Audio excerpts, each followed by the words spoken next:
विधानसभा चुनाव के पहले हमने एक संकल्प लिया था कि जब हमारी सरकार बनेगी तो हम जैन कल्याण बोर्ड का गठन करेंगे। तो मैं आज उस जैन कल्याण बोर्ड के गठन करने की घोषणा करता हूं।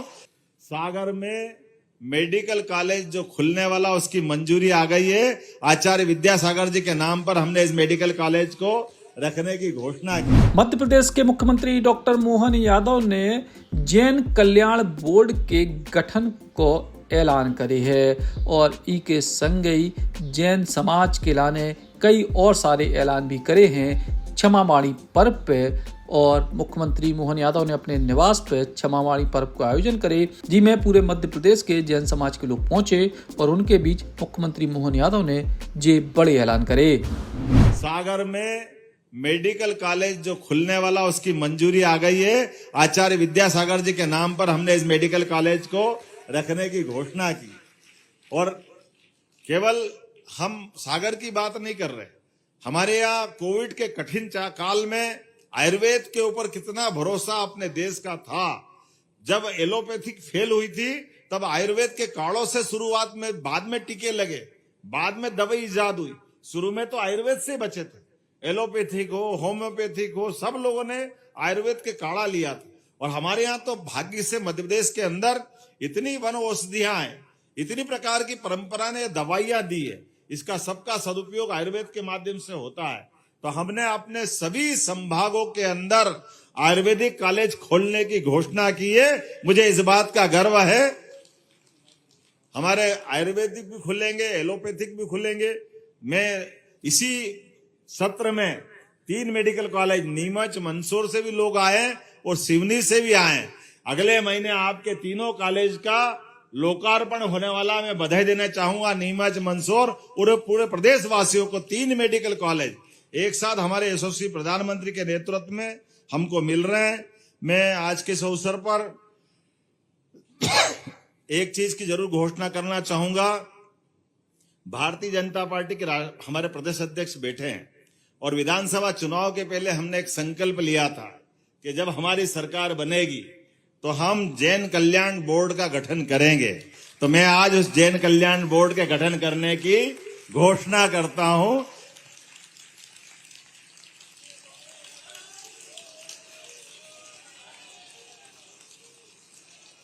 जो सभी प्रकार के भी खड़े होकर के अभिनंदन करें मुख्यमंत्री जी का। बहुत बहुत आभार, आप विराजे।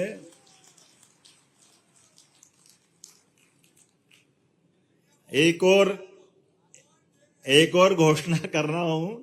हमारे विहार के दरमियान हमारे मुनिगण, आचार्यगण, साधु संत जब भी किसी स्थान पर नगरीय निकाय के या पंचायत के क्षेत्र से गुजरेंगे और कोई शासकीय भवन की अगर उनको आवश्यकता लगेगी, शासन निशुल्क उपलब्ध कराएगा, सर्वोच्च प्राथमिकता से उपलब्ध कराएगा।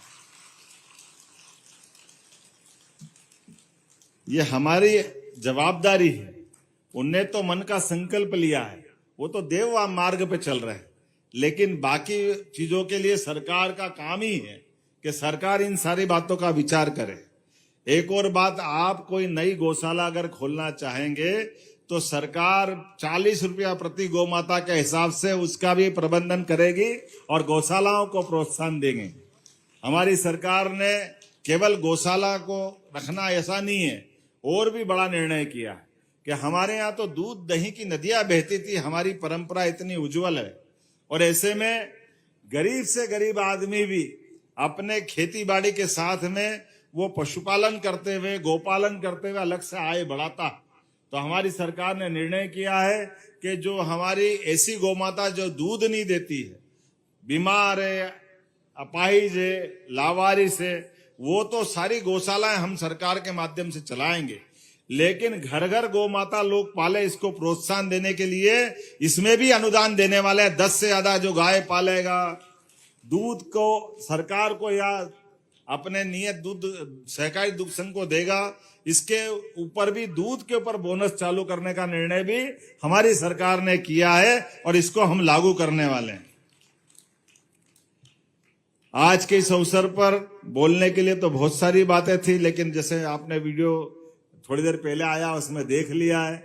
नई शिक्षा नीति के माध्यम से हमारे तीर्थंकरों की श्रेष्ठ शिक्षाओं को हमने पाठ्यक्रम में स्थान देने का प्रयास किया है, ताकि हम अपने दर्शन को आने वाली पीढ़ी को भी समझा सके, और जो हमारे धर्म का मानने वाला भले ही नहीं हो लेकिन वो जानना चाहता जैन धर्म क्या है, जैन दर्शन क्या है, जैन हमारे तीर्थंकरों भगवानों ने क्या किया, उनके सभी पक्षों को पढ़ने के लिए अगर वो मौका चाहेगा तो उच्च शिक्षा और स्कूल शिक्षा में पाठ्यक्रम में हम स्थान दे करके एक तरह से इस बात को भी समझाना चाहेंगे। Eklavya University Damoh will guide you towards a bright future. 28 acres of lush green campus, largest campus of Bundelkhand, experienced and dedicated faculty. 50 future-ready courses taught in 12 different schools, separate courts and ground for sport, fully equipped lab and workshop, safe and fully equipped separate hostel for girls.